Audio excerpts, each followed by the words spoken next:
यह कहानी पूरी तरह काल्पनिक है। इसमें दिखाए गए सभी पात्र, स्थान और घटनाएं लेखक की कल्पना पर आधारित हैं। किसी जीवित या मृत व्यक्ति, संस्था, धर्म या समुदाय से इसका कोई संबंध मात्र संयोग हो सकता है। इस वीडियो का उद्देश्य केवल मनोरंजन है। कृपया इसे वास्तविकता न समझें। अगर किसी को इससे ठेस पहुंची हो, तो हमें खेद है। यह जानबूझकर नहीं किया गया है। अरे गौरव, इधर आ जरा और देख तो सही कल की बदले हुए लड़ाई की हाइलाइट्स। एक लड़के ने अपनी क्लास की सीट से चिल्लाते हुए कहा। स्कूल की घंटी पूरे गलियारे में गूंज उठी, जिससे पता चल गया कि लंच का समय हो चुका है। अपनी डेस्क के नीचे रखा दराज खोलते ही लड़के ने एक चीज निकाली, लेकिन वो टिफिन नहीं था जैसा आमतौर पर होता है, बल्कि उसने एक टैबलेट निकाला, उसे मेज पर रखा और इस तरह झुकाकर सेट किया कि वीडियो आराम से देखा जा सके। उसका सीधा गंतव्य था पोट्यूब, जो कि नंबर 1 वीडियो प्लेटफॉर्म था। जल्द ही उसके आसपास पूरी क्लास के बच्चे जमा हो गए, सबकी आंखें स्क्रीन पर टिकी थीं। अगर 5 सेकंड में नहीं आया ना, तो मैं वीडियो शुरू कर रहा हूं, तन्मय ने चेतावनी दी। उसने अपनी नज़र अपने दोस्त पर डाली, जो डेस्क के नीचे कुछ करने में व्यस्त था। उसने देखा कि गौरव अपने घुटनों को ऊपर नीचे हिला रहा था और उसने बड़ी चालाकी से अपने हाथ की हरकतें बाकी सबकी नज़रों से छिपा रखी थीं। तन्मय को लगने लगा कि शायद उसका दोस्त कुछ ऐसा कर रहा है जिससे उसे मुसीबत में पड़ना पड़ सकता है। भाई, हम क्लास में हैं। अगर इतना ही जरूरी है तो बाथरूम चला जा, तन्मय ने सोचा। बस 1 सेकंड देना यार, गौरव ने झुंझलाकर जवाब दिया। देख नहीं रहा, मैं बिजी हूँ। उसकी डेस्क के नीचे गौरव अपने फ़ोन की स्क्रीन में घुसा हुआ था। उसे एक मैसेज मिला था और वो समझ नहीं पा रहा था कि क्या जवाब दे। वो पहले ही 5 बार जवाब टाइप कर चुका था, लेकिन हर बार मिटा देता क्योंकि उसे लगता कि ये जवाब काफ़ी नहीं। आज शाम 6 बजे पहुंच जाना, मैसेज में लिखा था। Doon Doon none done done नाना। थीम सॉन्ग की आवाज़ सुनते ही गौरव को समझ आ गया कि उसने सच में उसके बिना वीडियो शुरू कर दिया है। आखिरकार थककर और झल्लाकर उसने एक ही अक्षर टाइप किया, के के। ये लड़का खुद को क्या समझता है।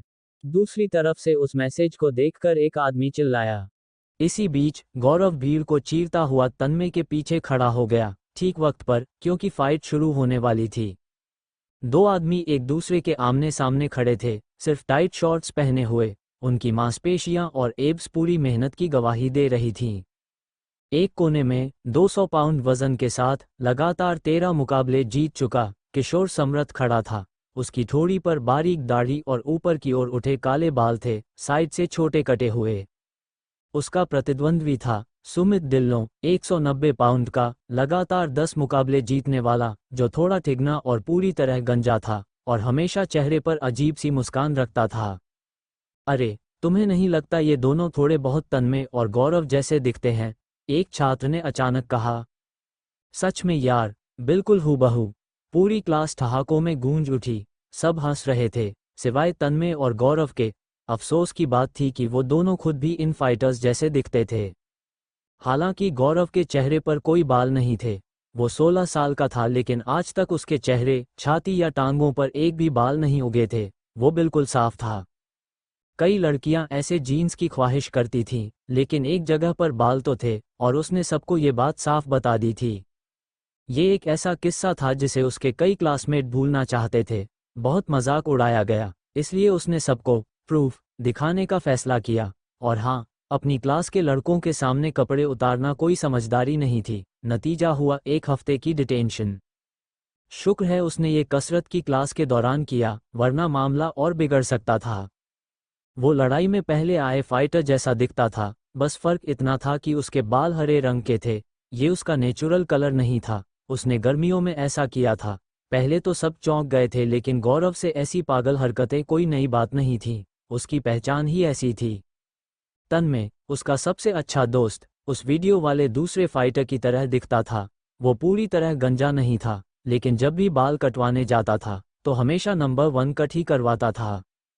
जब गौरव ने उससे इसके बारे में पूछा तो उसने कहा, कम मेंटेनेंस है भाई। यही उसका जीवन मंत्र था।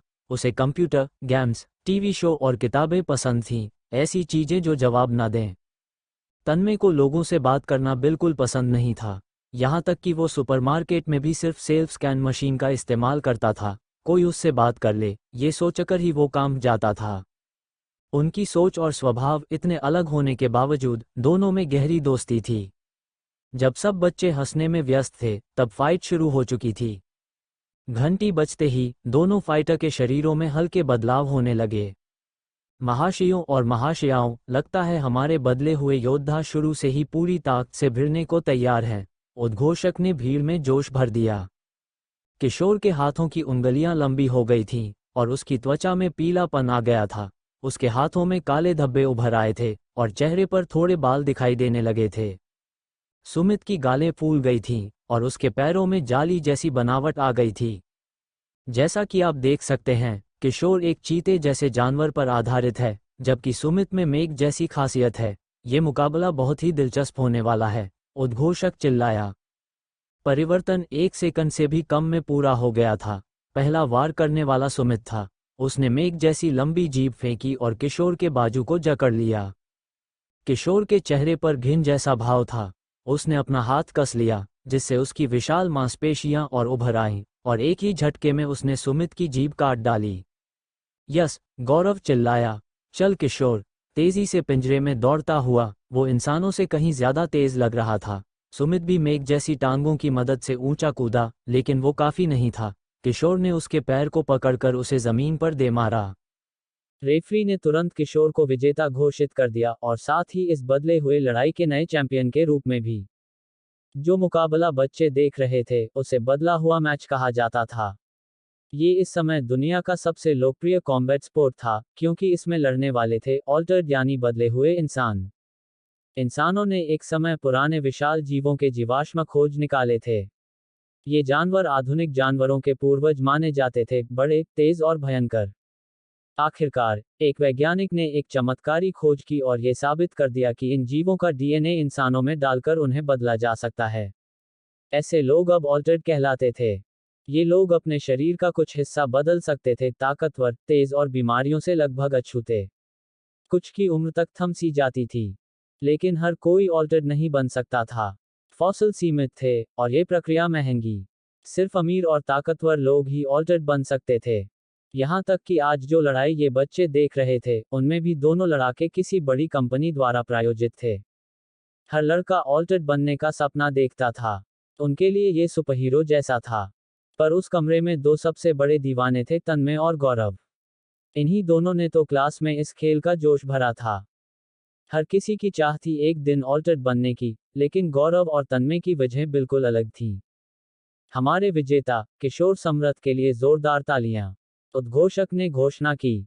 जब एक खूबसूरत महिला मंच पर आई और विजेता को 10 करोड़ का चेक सौंपा, तो गौरव की आंखों में रुपये ही रुपये तैरने लगे।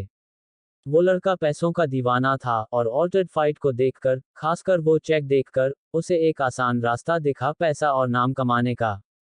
विडंबना ये थी कि यही लालच उसे जल्द ही एक ऐसे अंधेरे रास्ते पर ले जाएगा, जहां से लौटना मुश्किल होगा। सीटी की एक तेज और तीखी आवाज ने स्कूल मैदान पर मौजूद सभी छात्रों के कानों को चीर डाला।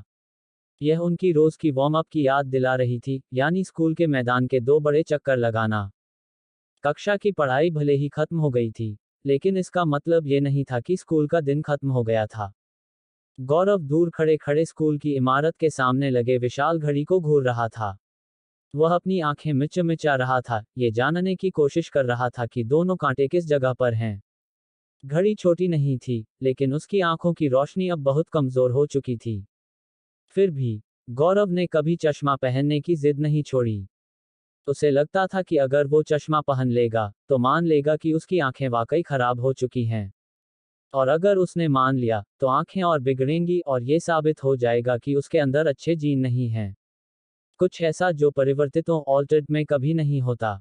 उसने अपने सिर के दोनों ओर हाथ रखकर हल्का खींचा, जिससे उसकी नज़र थोड़ी केंद्रित हो सके। ये तकनीक उसने क्लास के पिछली बेंच से बोर्ड देखने के लिए सीखी थी। 3:30 बजे। अभी तो बहुत समय है मेरे पास। चलो हरियाली के सिर वाले। अगर नहीं भागा तो मेरा साइज 12 का जूता तेरे पिछवाड़े में घुसा दूंगा, मिस्टर रूट ने गरजते हुए चिल्लाया। वे एक बेहद लंबे चौड़े आदमी थे, सिर्फ छात्रों से नहीं, बाकी सारे शिक्षकों से भी बड़े। उनका नाम, रूट, जड़ भी उनके व्यक्तित्व पर पूरी तरह फिट बैठता था। अगर गौरव को न पता होता, तो वह यही मान लेता कि इस टीचर के जीन किसी प्राचीन पेड़ से मिलाए गए हैं। वो इतने मजबूत और विशाल थे। गौरव ने तुरंत और गुस्सा न दिलाने के लिए बाकी छात्रों के साथ दौड़ना शुरू कर दिया। वह अपनी क्लास के सबसे पीछे पीछे चल रहा था, उसके साथ था उसका दोस्त तन्मय। क्यों? ये लोग मुझे मारना चाहते हैं? तन्मय हौंकते हुए बोला, हर शब्द के बीच गहरी सांसें लेता हुआ। अगर दौड़ते वक्त बात न करो तो सांस लेना आसान होता है, गौरव ने समझाया। वो एकदम ठीक था, आराम से दौड़ रहा था और चाहे तो तन्मय को पीछे छोड़ सकता था, लेकिन वो अब भी उसी के साथ धीरे चल रहा था। हर दिन ऐसा ही होता था और तन्मय को अच्छी तरह मालूम था कि गौरव सिर्फ उसी के लिए पीछे चल रहा है। आखिरकार तन्मय ने बाकी क्लास के साथ की दौड़ छोड़ दी और धीरे चलने लगा।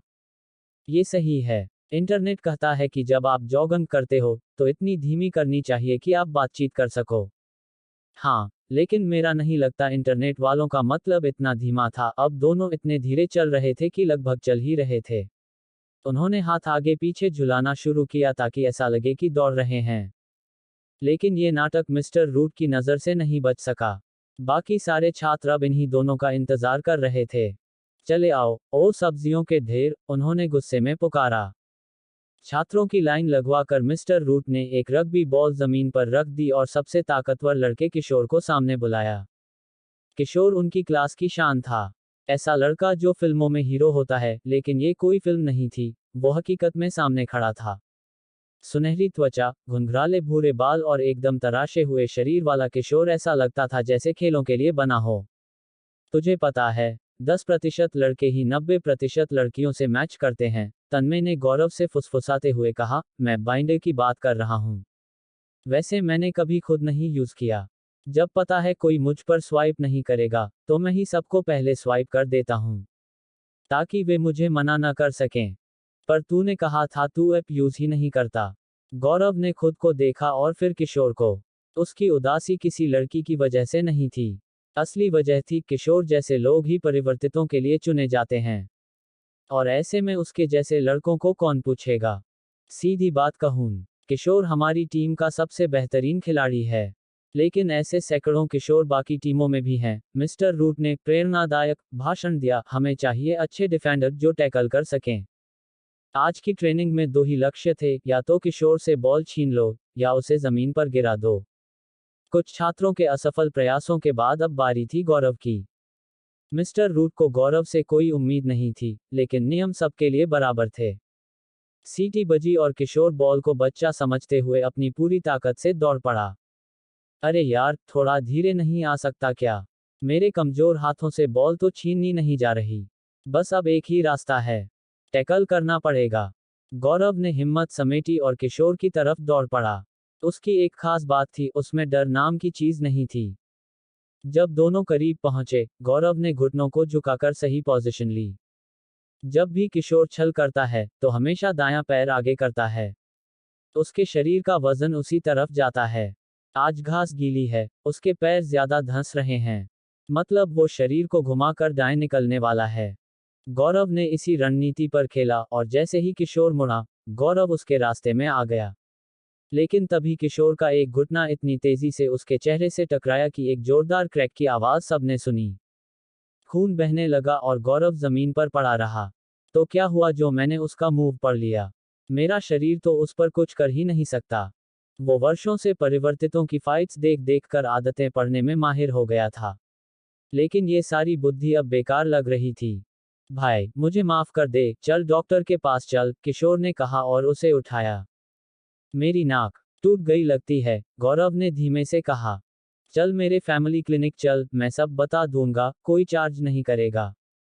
गौरव और तन्मय को यही सबसे बुरा लगता था, किशोर जैसा लड़का, जो सब कुछ पा चुका हो, वो असल में अच्छा इंसान भी हो। फिल्मों में ऐसे लोग एरोगेंट होते हैं, बदमाशी करते हैं। लेकिन यहाँ तो कोई कमी नहीं थी। सब उससे प्यार करते थे, गौरव और तन्मय भी। मेरी ही गलती थी, गौरव ने बुदबुदाया और तन्मय के साथ नर्सिंग रूम चला गया। तेरा सिर जैसे पीछे उड़ा था, हा हा हा, तन्मय हंसता रहा।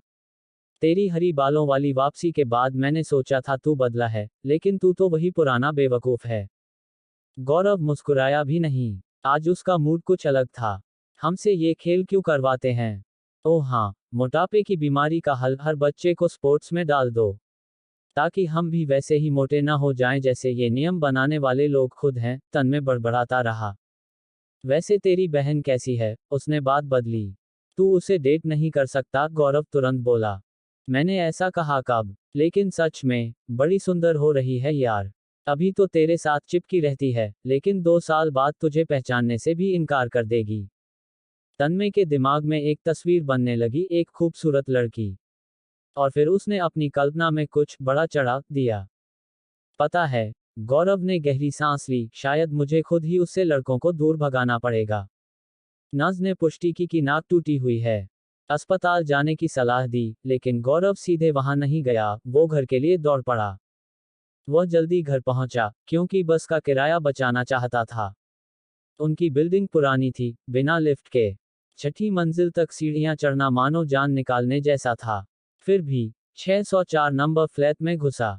बेटा, खाना गरम है। देर हो तो प्लेट में निकाल देती हूँ, माँ ने पुकारा। हाँ माँ, मैं तन्मय के साथ बाहर जा रहा हूँ, गौरव ने झूठ बोला और अपने कमरे में भागा।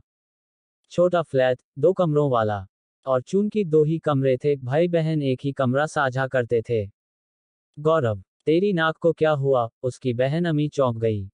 छोड़ ना यार, देर हो रही है। और माँ को मत बताना। दोनों जानते थे कि ये बात अगर बाहर फैल गई, तो लोग अजीब बातें बनाएंगे। गौरव ने कपड़े बदले और फिर घर से बाहर निकल गया। बार बार घड़ी देखता रहा, अब 6:45 थे। समय पर पहुंच गया, और कुछ मिनट बचे भी हैं। वो एक क्लब के बाहर खड़ा था, नाम था बेसमेंट। ये तन्मय से मिलने का वादा झूठ था। असल में, गौरव एक गहरा, अंधकार में रहस्य छुपा रहा था सबसे। दरअसल, गर्मियों में जो उसका लुक बदला था, वो किसी फैशन के लिए नहीं था। गौरव की गर्मियों की छुट्टियां इस बार कुछ ज्यादा ही घटनापूर्ण रही थीं। वजह सिर्फ उसका नया हेयर स्टाइल नहीं था, बल्कि वो एक ऐसा फैसला ले चुका था जो उसकी जिंदगी को पूरी तरह बदलने वाला था। उसने एक गैंग में शामिल होने का निर्णय लिया था। ये बात न तो उसके दोस्त को पता थी, न ही उसकी माँ या बहन को। अगर तू थोड़ा और लेट होता, तो सोच रहा था तेरा एक पैर की उंगली काट देता, ताकि अगली बार याद रहे, सामने बैठे आदमी ने कहा। शाम के सिर्फ 5:30 बजे थे, क्लब के खुलने में अभी समय था। लेकिन असल में ये क्लब एक मुखौटा था, जिसे एक गैंग चलाता था, जिसका नाम था अंडरडॉग्स। और जो आदमी गौरव से बात कर रहा था, वो था इस गैंग का सरगना दयाल राणा। गैंग के ज्यादातर सदस्य सूट पहनते थे, जिससे वे किसी कॉर्पोरेट अफसर जैसे दिखते थे। दयाल भी सूट में था, लेकिन कोई भी समझ सकता था कि वो कोई दफ्तर बैठने वाला आदमी नहीं था। उसके बालों की स्टाइल एक तीखे मोहक की थी और दाहिने कान में गोल झुमका था। पर उसकी सबसे डरावनी चीज थी उसकी आंखें, जैसे किसी संकी की आंखें हों। गौरव जैसा निडर लड़का भी उनके सामने थोड़ा कांप जाता। अगर वो डरपोक होता, तो शायद इस गैंग में शामिल ही न होता। उसके हाथ की हथेलियां पसीने से गीली होने लगीं। अरे, मजाक कर रहा था, दयाल हंस पड़ा। चल, पीछे जाकर बैठ, जब जरूरत होगी तो बुलवा लूंगा। अभी बड़ों की बात चल रही है। गौरव चलते हुए हल्का कांप रहा था। समझ नहीं पा रहा था कि दयाल का वो मजाक सच था या नहीं। उसने पहले देखा था कि दयाल अपने ही आदमी की उंगली काट चुका था। इस गैंग में शामिल होने से पहले गौरव ने कुछ रिसर्च की थी। अफसोस कि उसका ज्यादा पढ़ना सिर्फ कुछ कॉमिक्स और ऑनलाइन वीडियो तक सीमित रहा था, जिनमें गैंग लाइफ को बड़ा ही रोमांचक बताया गया था। मगर असल जिंदगी में गैंग का हिस्सा बनना वैसा नहीं था। अंडरडॉग्स किसी भी हद तक जाकर मुनाफा कमाते थे, ड्रग्स, हत्या, चोरी, ब्लैकमेल, सब कुछ चलता था। कई बार तो गौरव को लगा कि वो निकल जाए, लेकिन 2 चीजें उसे रोक रही थीं। एक, डर। क्या वे उसे छोड़ देंगे? उसने जितना देखा और सुना था, उसके बाद ये सवाल पूछने की भी हिम्मत नहीं थी। चल गौरव, तुझसे होगा। पैसे सोच, पैसे। और यही थी दूसरी वजह। जब वो क्लब के स्टाफ रूम में पहुंचा, वहां और भी कुछ लड़के बैठे थे, जो उसी की उम्र के आसपास थे। गौरव भी उनके बीच बैठ गया, लेकिन किसी ने बात नहीं की। इनमें से कोई भी उसकी स्कूल का नहीं लगता था। गौरव सोचने लगा, इन सब की क्या मजबूरी रही होगी यहां आने की। दुनिया अब पहले जैसी नहीं रही थी। ऑटोनॉमस मशीनों के आने से कई लोगों की नौकरियां चली गई थीं। नई तकनीक ने काम के नए रास्ते खोले थे, लेकिन पुराने काम छीन लिए थे। उसकी माँ एक फैक्ट्री में पार्ट्स छांटने का काम करती थी, लेकिन अब वो काम ही खत्म हो चुका था।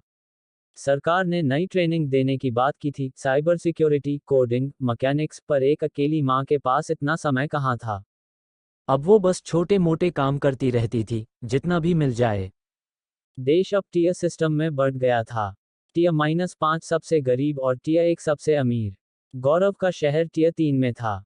यहाँ जिंदगी ठीक ठाक थी, पर बड़ी मुश्किल से सब चलता था। गौरव जानता था कि अगर हालात ऐसे ही रहे, तो उनका परिवार जल्द ही टियर 4 या टियर 5 में गिर जाएगा, जहां स्कूल और अस्पताल बदतर होंगे और अपराध ज्यादा। वो नहीं चाहता था कि उसकी माँ और बहन का भविष्य और भी अंधकार में हो। वो अब घर का एकमात्र मर्द था और उसने ठान लिया था कि वो अपनी माँ का कर्ज चुकाएगा। वो भागने वाला नहीं था जैसे वो आदमी भाग गया था। तभी डबल दरवाजा खुला। गौरव की आंखों में चमक आ गई। अरे बच्चू, तू फिर आ गया। हंसते हुए उस आदमी ने कहा, किशोर भैया, आज सुबह आपकी फाइट देखी। कमाल कर दिया। गौरव उछलकर बोला। किशोर सम्रत वही आदमी था, जिसकी फाइट की वीडियो आज सुबह गौरव ने तन्मय और दोस्तों के साथ देखी थी। वो एक ऑल्टर्ड था और अंडरडॉग्स ही उसकी स्पॉन्सर कंपनी थी। जब वो मेढक जैसा आदमी हवा में उछला और आपने सीधा जमीन पर पटक दिया, मजा आ गया। हाँ, देख तो ऐसे ही रहा था, पर ये सब सिर्फ इसलिए मुमकिन था क्योंकि मैं ऑल्टर्ड हूँ। तू कोशिश मत करना, वरना अस्पताल पहुंचा दूंगा। किशोर ने मुस्कुराकर चेताया। गौरव का चेहरा थोड़ा उतर गया। काश, वो भी ऑल्टर्ड बन पाता। किशोर ने गौर से गौरव को देखा और फिर बोला, अभी तुझे कुछ देर है ना? चल, मेरे साथ चल, कुछ सिखाता हूँ।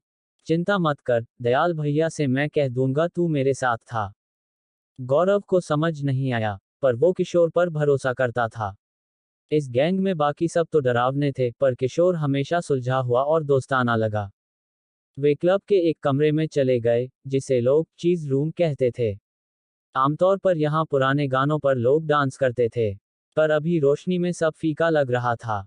क्या नाचना सिखाओगे? गौरव ने मजाक किया। नालायक। किशोर हंस पड़ा। तुझे लड़ना सिखाऊंगा। मुझे क्यों? गौरव ने पूछा। किशोर ने उसकी नाक की ओर इशारा किया, जो अभी तक टूटी हुई थी। लगता है इन्हें गलतफहमी हो गई है। लगता है मैं पिटा हूं। नहीं वो कोई बात नहीं, मुझे सब पता है। अब सुन, कुछ बेसिक मूव्स सिखाता हूं। इस काम में तेरे काम आ सकता है। गौरव चुप रहा। सिखाया जा रहा हो और न सीखना, ये तो बेवकूफी होती। किशोर ने सबसे पहला पंच दिखाया, बॉक्सिंग का जैब। धीरे धीरे बताया कि पैर कैसे घूमता है, हाथ कैसे रहता है, पंच को कैसे स्नैप करना होता है। गौरव ने हर स्टेप दोहराया और पंच मारा। देखने में सही लग रहा था। लगता है मुझ में टैलेंट है। शायद मुझे बॉक्सिंग क्लब ज्वाइन कर लेना चाहिए। गौरव बोला। पर किशोर के चेहरे पर हल्की मायूसी थी। तेरी टेक्निक एकदम सही है, लेकिन गौरव समझ गया था कि लेकिन आएगा। तेरा पंच बहुत धीमा है। यही तेरी पूरी ताकत है। गौरव कुछ बोल नहीं पाया। उसने पूरी ताकत लगाई थी, पर उसके दिमाग की चीजें उसके शरीर से नहीं निकलती थीं। हर बार ऐसा ही होता था। तभी दरवाजा खुला। एक सूट पहना आदमी अंदर आया। वो बुला रहा है तुम्हें। गौरव पहले वाले कमरे में पहुंचा। दयाल अब भी सोफे पर बैठा था। सामने 5 लड़के खड़े थे, जिनमें गौरव भी शामिल था। टेबल पर 5 स्टील के ब्रीफकेस रखे थे, जिन पर नंबर लॉक लगे थे। अब काम का वक्त है, दयाल बोला। गौरव का काम था डिलीवरी करना, जो इन ब्रीफकेसों में था उसे पहुंचना। दयाल जब काम समझा रहा था, तभी गौरव की नजर अचानक एक अजीब चीज पर पड़ी। डॉट डॉट डॉट, क्या वो ब्रीफकेस अभी हिला? दयाल राणा की आवाज कमरे में गूंज रही थी, और वो आज के खास काम की जानकारी दे रहा था। 5 ब्रीफकेस थे, और 5 लड़के। हर एक को एक ब्रीफकेस सौंपा गया था, और हर किसी को उसे एक अलग जगह पहुंचाना था, सही, सुरक्षित और बिना किसी रुकावट के। दयाल कुछ और निर्देश दे रहा था, लेकिन गौरव का ध्यान अब भी उस ब्रीफकेस पर अटका था जो उसके सामने रखा था। वो पल पल उसमें हलचल की उम्मीद कर रहा था। गौरव इतना समझदार तो था कि उसे अंदाजा हो जाए कि 5 ब्रीफकेस असली नहीं होंगे, कुछ नकली होंगे, ताकि कोई भी इन्हें चुराने की कोशिश करे तो भ्रमित हो जाए। अगर उसकी अनुभूति सही थी, तो वही ब्रीफकेस असली था जो उसके सामने रखा था। और ऊपर से उसे लगा भी था कि वो हिला था। हालांकि अब जब से वो उसे घूर रहा था, वो ब्रीफकेस बिल्कुल सामान्य लग रहा था। क्या मैं भ्रम में हूं? गौरव ने अपने आप से सोचा। उसने ब्रीफकेस के पास खड़े एक सूट वाले आदमी की तरफ देखा। दोनों की नज़रें कुछ सेकंड के लिए मिली, फिर गौरव ने तुरंत नज़रें हटा लीं। अगर वो ज्यादा देर तक घूरता तो शायद एक चांटा खा बैठता। ठीक है, किसी को कोई सवाल है? दयाल ने पूछा। एक दुबला पतला घुंघराले बालों वाला लड़का जिसने अभी हाल ही में गैंग ज्वाइन किया था, हाथ उठा बैठा। इसमें क्या है? उसने पूछा। गौरव ने तुरंत अपनी मुट्ठी भींच ली और नज़रें ज़मीन पर गड़ा दी, क्योंकि वो जानता था आगे क्या होने वाला है। कुछ सेकंड बाद ही एक जोरदार थप्पड़ की आवाज़ आई और उस लड़के को नीचे गिरते हुए गौरव ने देखा। वो आदमी दोबारा मारने ही वाला था कि दयाल ने रोक दिया। रुक जा, नया लड़का है, माफ़ कर देता हूँ। फिर उसने गौरव की तरफ देखा। ग्रीनी, नियम बता उसे। जी भैया, गौरव बोला और बाकियों की तरफ मुड़ते हुए बोला, नियम 3 है, पैकेज को कभी खोलना नहीं, इसमें क्या है ये कभी पूछना नहीं, और कभी इसके अंदर झांकना नहीं। शानदार, दयाल ने धीमे तालियां बजाते हुए कहा। इनमें से कोई नियम तोड़ा तो इतना समझ लो, किसी ने कभी 2 बार ये गलती नहीं की। उसने उंगली चटकाई और एक आदमी ने सभी को एक एक नोटों की गड्डी दी, रबर बैंड से बंधी हुई। ज्यादा मोटी तो नहीं थी, पर वजन और मोटाई देखकर लग रहा था कि ये गौरव की अब तक की सबसे बड़ी पेमेंट थी। $500 अभी दिए गए थे, आधी रकम, बाकी की आधी काम पूरा होने के बाद मिलनी थी। नोट देखकर गौरव का गला सूख गया। $1000 उसके लिए बहुत बड़ी रकम थी, खासकर एक 16 साल के लड़के के लिए। ये पैसे माँ के बिजली और गैस के बिल भरने में काम आ सकते थे, और बच जाए तो बहन के लिए नया फ़ोन भी खरीदा जा सकता था। गौरव ने तुरंत दिमाग में हिसाब लगाना शुरू कर दिया। गैंगस्टर इन बच्चों को इस्तेमाल कर रहे थे, ये दोनों पक्ष जानते थे, पर बच्चों के पास कोई और चारा नहीं था। अब उनके पास कौन नौकरी देगा? सुपरमार्केट और फास्ट फूड में तो मशीनें काम कर रही हैं, निर्माण कार्यों में जगह नहीं है। सिर्फ टॉप टेक्नोलॉजी लड़के ही बड़ी कंपनियों में जगह पा सकते थे, जो तन्मय जैसे थे, गौरव नहीं। हर लड़के को अलग जगह दी गई और काम शुरू हो गया। गौरव ने ब्रीफकेस उठाया, उसका वजन था, लेकिन वो तय नहीं कर पाया कि अंदर कुछ था या ब्रीफकेस ही भारी था। उसने हल्का सा हिलाकर अंदाजा लगाने की कोशिश की, तभी पास खड़ा आदमी उसे घूरने लगा। सही है, नहीं पूछना कि क्या है इसमें। क्लब से बाहर निकलकर सब अलग अलग दिशा में चल दिए। वो घुंघराले बालों वाला लड़का, जिसकी नाक अब खून से लाल थी, वो भी। सावधान रहना दोस्तों, गौरव ने धीमे से खुद से कहा। ये उसकी अब तक की सबसे महंगी डील थी, यानी सबसे खतरनाक भी। अब तक उसकी कोई डिलीवरी फेल नहीं हुई थी, शायद इसी वजह से गैंग बच्चों का इस्तेमाल करता था। वे मासूम दिखते थे, उनकी शक्लें अपरिचित थीं और डर के मारे कुछ बोलते भी नहीं थे। पर हर बार का डर उतना ही असली था, और हर बार लगता था कि शायद अब किस्मत जवाब दे दे। गौरव अपने लाल काले ट्रैकसूट में, हाथ में चमचमाता मेटल ब्रीफकेस लिए दौड़ रहा था। लोग घूर रहे थे, पर उसे फर्क नहीं पड़ा। उसका डेस्टिनेशन था एक निर्माणाधीन इमारत। मजदूर जा चुके थे, एक फ्लैट की नींव पड़ चुकी थी, पर दीवारें और छत नहीं थीं। उसे वहां किसी को ब्रीफकेस सौंपना था। वो बिल्डिंग के बीच में जाकर खड़ा हो गया, सिर्फ सीमेंट के बोरे और जमीन थी वहां। वो बेचैनी से जमीन पर पैर मारता रहा, इधर उधर देखता रहा। फोन निकाला, 8:05 हो चुके थे। हेलो, उसने चिल्लाकर कहा, मैं आ गया हूँ। कोई जवाब नहीं। क्या मैं गलत जगह आ गया हूँ? उसने दयाल को मैसेज भेजा। कोई नहीं आया। अब क्या करूं? पहली बार ऐसा हो रहा था। कुछ देर घूमने के बाद उसे एक खंभे के पीछे जमीन पर गहरा लाल रंग दिखा। खुदा करे ये सिर्फ पेंट हो। ये कोई फिल्म नहीं थी और गौरव इतना बेवकूफ नहीं था कि खंभे के पीछे झांके। ट्रिंग फोन बजा। भाग वापस। उसने सिर उठाया, एक 4 इंच का चाकू उसकी तरफ आ रहा था। उसने झट से ब्रीफकेस उठाकर सामने कर लिया। चाकू टकराया, खनक की आवाज हुई, उसका चेहरा बच गया। वो सिर्फ एक झलक में उस हमलावर को देख पाया और फिर दौड़ पड़ा। उसका दिल ऐसे धड़क रहा था जैसे अभी बाहर छलक पड़ेगा। पसीने से भीग चुका था और डर के मारे उसने अपने कपड़े गीले कर लिए थे। मैं मरने वाला हूँ, वो असली गैंगस्टर था। वो वहां से निकलकर निर्माण क्षेत्र के गंदे हिस्से में पहुंच गया। मिट्टी के ढेर, खुदाई की मशीनें और टूटी लकड़ियां चारों ओर। पर वहां भी सिर्फ 2 रास्ते थे, उत्तर और दक्षिण, और वो तो पश्चिम की तरफ दौड़ पड़ा था। चारों ओर दीवार थी, ऊपर कांटेदार तार, उस पर चढ़ना नामुमकिन था। थककर वो एक मिट्टी के टीले के पीछे छुप गया। 3 आदमी अब भी उसे ढूंढ रहे थे, हाथों में चाकू लिए। वो सोचने लगा कि पुलिस को बुला ले, पर तब उसकी गैंग ही उसे मार देगी। तभी ब्रीफकेस फिर हिलने लगा, इतनी जोर से कि उसका हाथ फिसल गया। क्या है इस ब्रीफकेस में? पर अब ये सवाल अहम नहीं था। उसने फिर झांका, बाईं तरफ एक, दाईं तरफ एक आदमी दिखाई दिया। पर तीसरा कहाँ गया? तभी उसकी पीठ के निचले हिस्से में तीखी चुभन हुई, गर्म, गीली, थरथराती। उसने दांत भींचे और पूरी ताकत से ब्रीफकेस पीछे फेंका। ब्रीफकेस का कोना हमलावर के सिर पर लगा, वो थोड़ा लड़खड़ाया लेकिन गिरा नहीं। गौरव ने अपने पीठ पर हाथ लगाया, खून उसे छुरा घोंपा गया था। मैं तो सिर्फ स्कूल जाने वाला बच्चा हूँ, वो बड़बड़ाया। हमलावर थोड़ा ठिठका और गौरव उसके ऊपर झुक गया। उसकी आंखों में बहन की मुस्कान और मां की रोती हुई तस्वीर थी। गिरते गिरते उसने बाएं पैर से बैलेंस बनाया, कमर मोड़ी और पूरी ताकत से मुक्का मारा, एकदम थोड़ी पर। वो मुक्का जैब नहीं था, वो मुक्का था राइट स्ट्रेट, वही जो उसने किशोर से सीखा था। मुक्का सीधा लगा और हमलावर जमीन पर गिर पड़ा, साथ ही गौरव भी।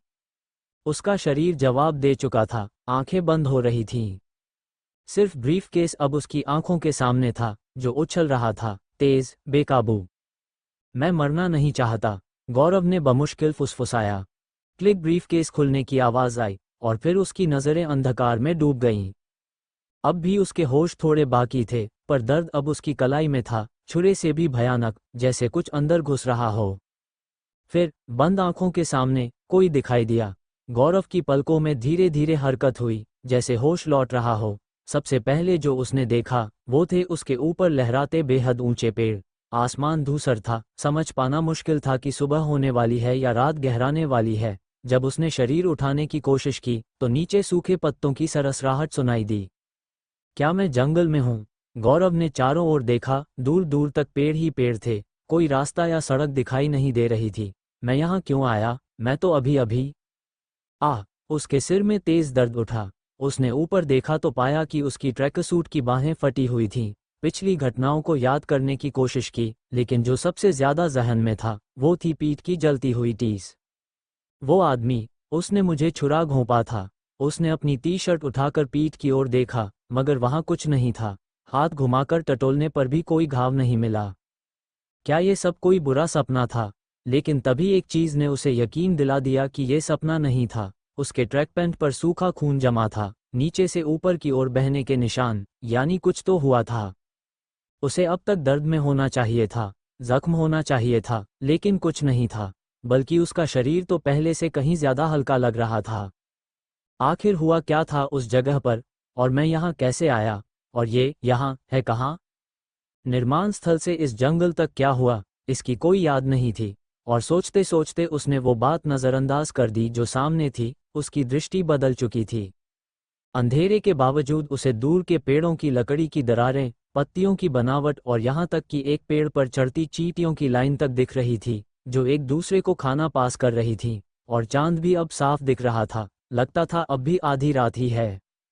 रुको, ये चींटियां हैं? इतनी साफ? गौरव ने चौंक कर सोचा, क्या ये सब माँ के बनाए गाजर के हलवे की वजह से है? कहते हैं गाजर से आंखें तेज होती हैं, या फिर ये भी कोई इंटरनेट वाला झूठ है? तन्मय को पता होता। इन्हीं उलझे ख्यालों में गौरव को अपनी आंखों के कोने में कुछ नोटिफिकेशन जैसा दिखा, जैसे कोई गेम अलर्ट या ईमेल पॉपअप। उसने सिर घुमाकर हटाने की कोशिश की, लेकिन वो वहीं टिका रहा। उसने चेहरे पर हाथ रखकर देखा, कोई चश्मा या डिवाइस नहीं था, ये जैसे उसकी नज़र से चिपका हुआ था। इस बकवास को हटाऊं कैसे? जैसे ही उसने नोटिफिकेशन के बारे में सोचा, एक स्क्रीन उसके सामने हवा में तैरती हुई खुल गई। तुम्हारा रक्तलालसा स्तर घटाया गया है, अब तुम क्रोध में नहीं हो। स्थिति अपडेट, सामान्य। ये कोई सिस्टम है क्या? गौरव ने पहले भी कुछ गेम खेले थे जिनमें ऐसा इंटरफेस होता था, लेकिन वो खुद कभी गंभीर गेमर नहीं रहा। उसे पैसों की चिंता हमेशा ज्यादा रही थी। पर उसे इतना पता था कि ये इंटरफेस नेविगेट कैसे करते हैं। हालांकि ये स्क्रीन उसके सामने अटक कर थोड़ी परेशानी दे रही थी, फिर भी ये काफी कूल लग रहा था, जैसे कोई भविष्य का एंड्रॉयड बन गया हो। लेकिन एक शब्द जो उसकी चिंता बढ़ा रहा था, रक्तलालसा। क्या मैं कोई पिशाच बन गया हूँ और अब मुझे खून पीना पड़ेगा? ये सोचकर उसने जल्दी से दांतों को टटोला, वे सामान्य थे। और दूसरा अलर्ट घटा दिया गया, मतलब पहले वो उच्च स्तर पर था। उसे शक था, क्या उसने किसी को चोट पहुंचाई, क्या किसी को मारा? नहीं, नहीं, मैं ऐसा नहीं कर सकता, या क्या मैं सच में भूल सकता हूँ? मुझे तो ये भी याद नहीं कैसे मैं जंगल में पहुंचा। अब तक तो वो मम्मी के कहे कपड़े सुखाने तक भूल जाता था, तो कोई भरोसा नहीं। नोटिफिकेशन डिलीट कर उसने सिस्टम को ध्यान से देखने की कोशिश की। सबसे ऊपर एक टैब था स्थिति और बगल में एक और टैब कार्य जिसके पास एक लाल बिंदु था। सबसे पहले जो दिखाई दिया, नाम गौरव देसाई, स्तर 1, अनुभव 0/100, स्वास्थ्य 100/100, ऊर्जा 100/100, हृदय गति 42 बीपीएम, स्थिति सामान्य। वो इन आंकड़ों का मतलब समझने की कोशिश करने लगा। स्वास्थ्य तो साफ था, ऊर्जा शायद स्टेमिना जैसा हो सकता था, लेकिन हृदय गति, ये तो आमतौर पर एथलीट्स की होती है। वो खुद जरूर जिम जाता था, पर किसी खिलाड़ी जैसा फिट तो नहीं था। स्थिति शब्द शायद उस रक्तलालसा वाले स्टेट से जुड़ा था, पर फिलहाल वो उसे इग्नोर कर रहा था। स्तर 1 देखकर उसे आरपीजी गेम्स की याद आई, जिनमें वो बिना मिशन के घंटों सिर्फ दुश्मनों को मारकर एक्सपी कमाता था। तन में उसे हमेशा नूब कहता था। अब उसने कार्य टैब पर क्लिक किया और एक नई स्क्रीन सामने आ गई। नई चुनौती प्राप्त, संपूर्ण शरीर पाओ। अब तुम वो कर सकते हो जो पहले नहीं कर सकते थे, लेकिन तुम्हारा कमजोर शरीर तुम्हें रोक रहा है। अब जिम जाओ, मेहनत करो और असली क्षमता दिखाओ। डाइट का भी ध्यान रखो, सुधार देखोगे जो तुमने कभी सोचा भी नहीं था। दैनिक कार्य मंगलवार, पुश डे, जिम जाओ और पुश एक्सरसाइज शुरू करो। निर्देश वहां मिलेंगे। डाइट, हर दिन 2 किलोग्राम मांस खाओ, वो मीठा प्रोटीन।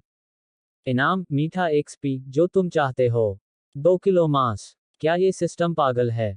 मैं कोई शेर चीतल हूं क्या? पर नोटिफिकेशन इतने जोश से लिखे गए थे जैसे किसी उत्साही फिटनेस ट्रेनर ने खुद टाइप किए हों। ऊपर स्क्रॉल करने पर उसे एक और कार्य मिला, शायद सबसे ज्यादा जरूरी।